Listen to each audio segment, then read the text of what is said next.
Hey friends, welcome to my channel. My name is Lynn and I'm just gonna dive right in and start to craft. I'm using the Not Too Shabby box of the month, and this is the postage grid from Easy Wonder die number 3 and the stencil, layering stencil that you can get with it. I'm going to use it to stamp out these adorable little chicks from the Cluck and Cute Kitchen 6x6 stamp set. And I'm going to show you a really fast, quick, easy way to kind of color a stamped image. Because there's so many adorable images that come in not just this stamp set, but also the Strawberry Kitchen 6x8 stamp set that also comes included in the box of the month. It would be a real shame to not use as many of them as possible. And the idea I have is that with the postage grid, you get 5 locations to stamp into in order to create little postage stamp designs. I'm using my stencil so that I can basically mask off what would be the border of the stamp design, like that postage edge border, so that it still has a really nice, in this case, a white frame since I'm stamping onto white cardstock. And these images are all larger than, especially the 4 smaller grid locations. Maybe the largest rectangle grid, you could maybe fit 1 or 2 of these cute little chicks, but I don't know, it would be a tight squeeze. So knowing that these images are larger, I want to just mask off each of these individual blocks. And so the stencil does really quick work of it, but if you are stamping on the whatever your top block is, you do have to remember to mask off below it, like I'm doing with washi here, because the stamp might cross over the mylar border. And so just make sure that, you know, anything that goes outside that could potentially get stamped outside of just that little postage block area, you want to mask that off however you want to do it. The stencil is really quick and easy, especially for the bottom row, but you could easily just use washi if that's all you have, or just a scrap piece of paper even.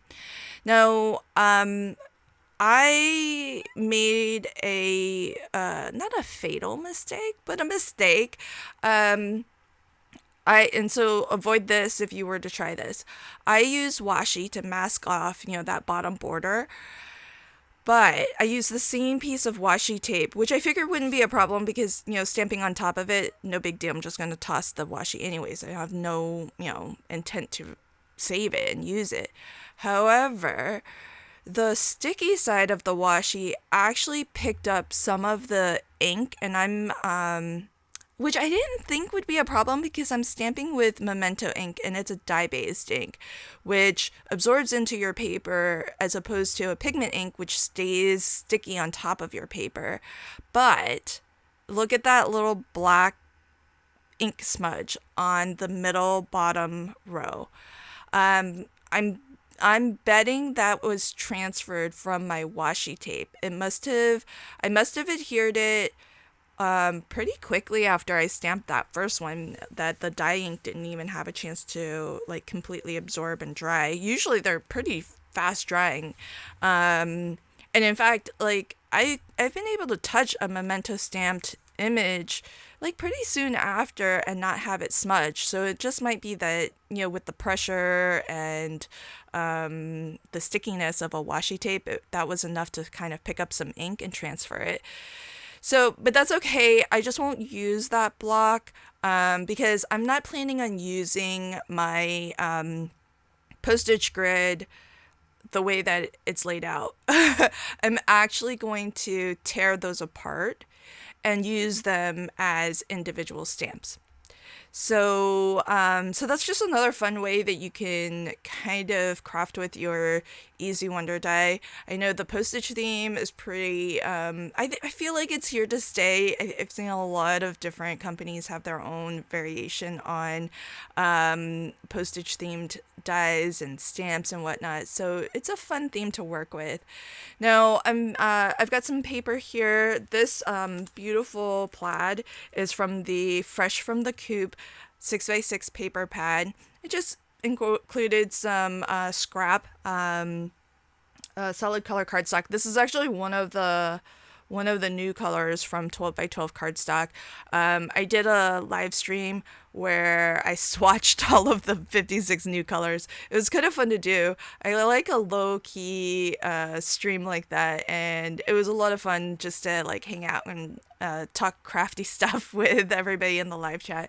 I think in total it took me 3 hours to swatch 56 colors. But my my tip for quick and easy coloring is just color the negative portion. It's so easy. So color the background of the stamp instead of the actual image. It's a lot faster for one. Two, you don't have to do any fancy 3-color blend. I mean, you could if you wanted to give the background even more interest, like a nice little ombre or something. But it's so easy, even if it's just a solid block of color. And if you're using something like like an alcohol marker, you might want to go over the same area, like color over the same area 2 times, maybe 3 times, because alcohol ink is transparent. And so the more you layer on top, the darker that ink will be. But at some point it's going to reach kind of its capacity in terms of like color saturation, and then it'll all be more or less like very solid, and you won't see any of your brush strokes or streaks.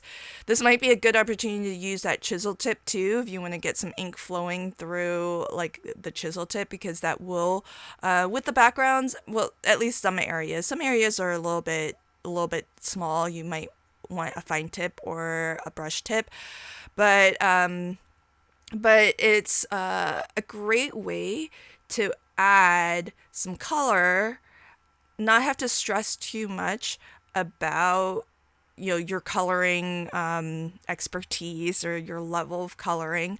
I know for me, it can sometimes feel very intimidating to color an image when I know so many of my friends color so much better than I do.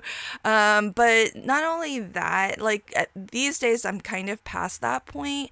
And I recommend that to you as well. Don't compare yourself to anyone else. Just be the best that you can be, and enjoy the process.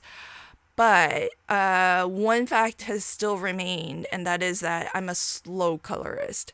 And so if I wanted to use 3 images of these adorable chicks on the same card like I'm doing today, it would take me legit like probably 2 hours to color these little chicks. I mean, I'm just a very slow colorist. And so this is a fun way to use multiple images, have some color, but not feel stressed about coloring, and not if I don't have a ton of time, it can be really nice to be able to feature so many different images from the stamp set, but not sit here and for 2 hours coloring. So hope you really get the most out of your stamped images, and whatever level of colorist you are, just, this might be a great way for you to use up, use your stamps. If they look intimidating to color, just color the backgrounds. And I think it's a really fun look, especially on the card that I have today where it's very monochromatic. So That's the tip that I wanted to share. I hope you'll hop along with us. My video is part of a video hop where designers on our team are going to be crafting with all of the subscriptions this month. So expand the description box, check out the playlist where all of our videos have been added, and you're going to see boatloads of inspiration from our design team featuring the box of the month, the paper pad club, and the stamp of the month. So be sure to check that out. Links to all of those products are going to be in the description box below. And if that wasn't reason enough to expand that description box to check out the links, there's a giveaway form in there for you too. So you can win a $25 gift certificate to shop at the Not Too Shabby shop. All you have to do is just expand the description box, click on the giveaway link, and enter. Now, I would absolutely love you to check out everybody else's video on this hop, and if you like what you see, maybe subscribe to our channels, leave us a like, leave us a comment. All of that really helps us creators.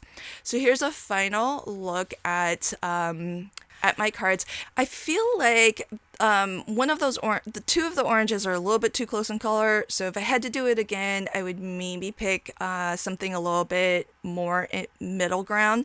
But I still love how this card turned out. I hope you did too. Thank you so much for catching my video today, and until next time, happy crafting and have a fabulous day. Bye.